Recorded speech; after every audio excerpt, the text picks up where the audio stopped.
Hello friends, આજની મારી recipe છે ચૂરમાના લાડુ. તો ચાલો એના ઇન્ગ્રીડિયન્ટ્સ જોઈ લઈએ. તો એક વાડકી ભરીને મેં ગોળ લીધો છે અને એ જ વાડકીના માપથી મેં ઘઉંનો કકરો લોટ લીધો છે, જે આપણે ભાખરી બનાવવા માટે વાપરતા હોઈએ એ લોટ. તમે તમારા ઘરની કોઈ પણ વાડકીનું માપ સેટ કરી શકો છો. તો ચાલો આગળ રેસિપી જોઈએ. તો હવે હું લોટમાં મોહણ નાખીશ. તો મેં 4 ચમચી ઘી નાખ્યું છે અને ઘી નાખ્યા પછી એને આપણે બરાબર લોટ સાથે મિક્સ કરીશું. આમાં મિત્રો આપણને મુઠ્ઠી ભરતું મોહણ જોઈશે. તો આ 4 ચમચી ઘી નાખ્યા પછી હું ચેક કરીશ, જો મને ઓછું લાગશે તો પછી બીજું ઘી આપણે એડ કરીશું. તો જો બરાબર એને મિક્સ કરી લઈએ આપણે. બરાબર મોહણ અને લોટ આપણો મિક્સ થઈ જવો જોઈએ.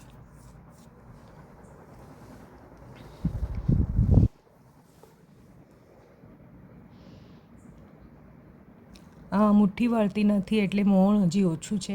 તો બીજી 3 ચમચી મોહણ ઘી મેં નાખી દીધું છે. હવે ફરી એને સારી રીતે મિક્સ કરી લઈએ.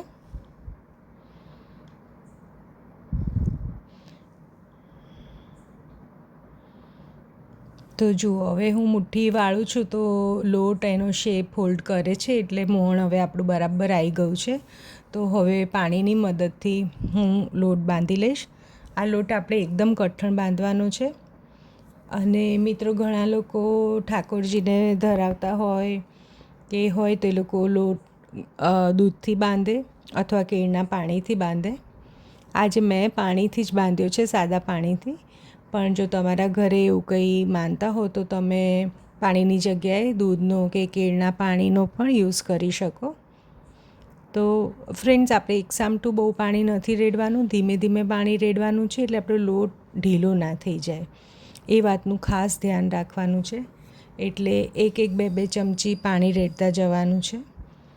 અને છેલ્લે હું તમને કહીશ કે મેં કેટલું પાણી ટોટલ યુઝ કર્યું.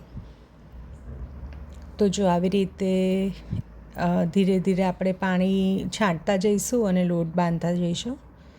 આમાં આપણે કઠણ લોટ બંધાય એ ખૂબ અગત્યનું છે, નહીં તો આપણે જે મુઠિયા તળીશું એ અંદરથી ચીકણા રહી જશે. તો લાડુ ખાવાની મજા નહીં આવે, એનું રિઝલ્ટ સરસ નહીં મળે.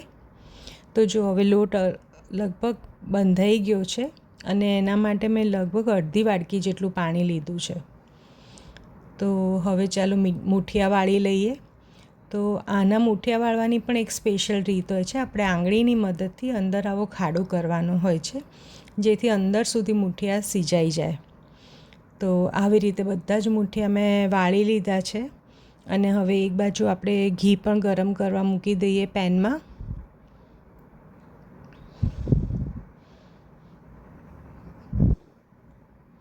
હવે ઘી ગરમ થઈ ગયું છે, તો આપણે એક પછી એક મુઠિયા એમાં મૂકી દઈએ. અને મુઠિયા મૂક્યા પછી આપણે ગેસની ફ્લેમ સ્લો કરી દઈશું. આપણે હાઈ ફ્લેમ પર મુઠિયા નથી તળવાના, નહીં તો મુઠિયા બહારથી એકદમ ડાર્ક કલરના થઈ જશે પણ અંદરથી લોટ નહીં ચડે. માટે એકદમ ધીરા તાપે આપણે મુઠિયા કરીશું અને ટાઈમે એને હલાવતા જઈશું, એટલે ચારેય બાજુથી એક સરખા આપણા મુઠિયા તળાઈ જાય. તો આવી રીતે થોડા ટાઈમે આપણે એને પલટાવીને તળી લઈશું.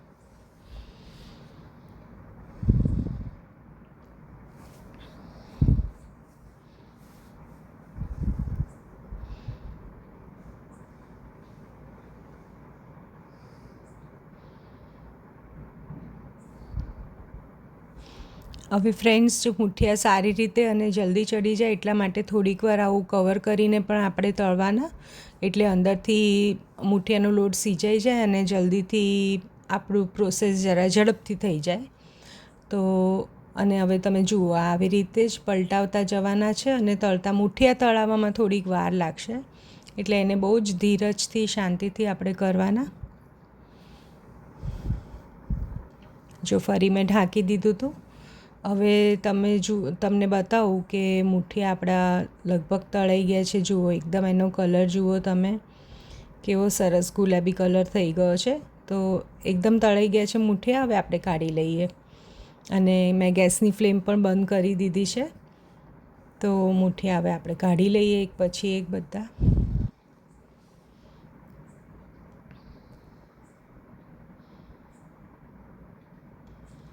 હવે આ મુઠિયા ઘીમાંથી નીકળે એવા તરત જ એને આપણે ગ્રાઇન્ડરમાં નહીં નાખીએ, કારણ કે ગ્રાઇન્ડરને પણ લોડ પડે અને હજી મુઠિયા અંદરથી સિજાઈ રહ્યા છે, તો એ પ્રોસેસ હજી ચાલુ રહે એટલા માટે આપણે આમ જ મુઠિયાને થોડીવાર રેસ્ટ કરવા દીધો.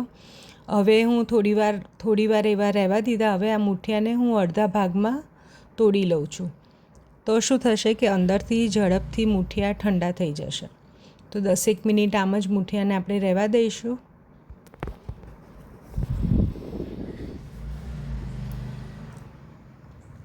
હવે આ મુઠિયા ઠંડા થઈ ગયા છે એટલે હું એને મિક્સી જારમાં ફરી વધારે થોડા ભાંગીને લઈ લઉં છું.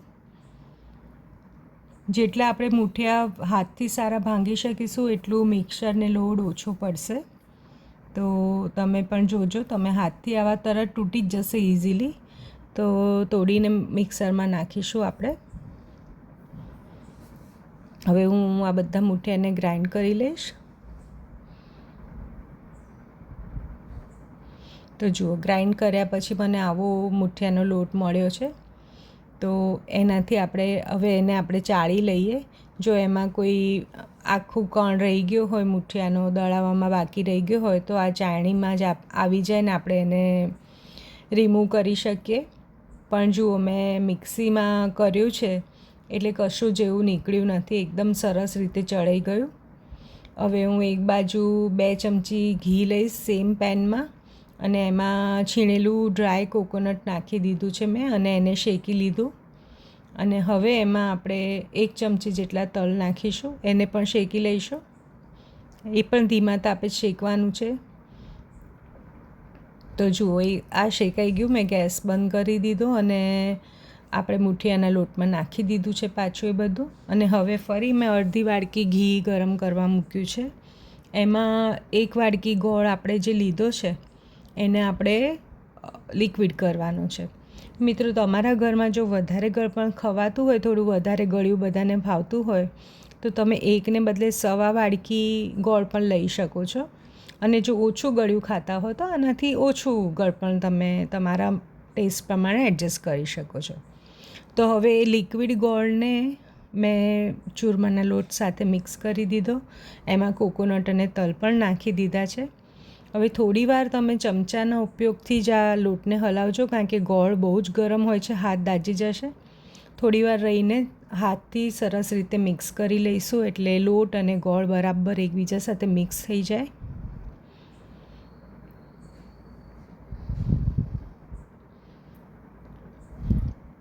અને હવે આપણે લાડુ બનાવી દઈએ. તો એના માટે મેં પોપી સીડ્સ લીધા છે. તો પોપી સીડ્સ નાખવા ખૂબ જરૂરી છે, કારણ કે એનાથી એનું દેખાવ તો સરસ લાગશે લાડુનો, પણ લાડુ આપણને પચવામાં પણ ખૂબ સહેલા થઈ જશે. અને આપણે ગુજરાતીમાં ખસખસ કહેવાય છે, તો એ ખાસ તમે સ્કીપ ના કરતા. ખસખસથી લાડુ પચવામાં બી સરળ થઈ જશે. તો મિત્રો, આપણે ત્યાં બધું સાયન્સ છે કે શેની સાથે શું નાખીએ તો સ્વાદ અને સ્વાસ્થ્ય બંને સુધરે. તો જુઓ, મારા લાડુ તૈયાર છે. ચલો, આવજો, એન્જોય કરજો તમારા ફેમિલી અને ફ્રેન્ડ્સ સાથે.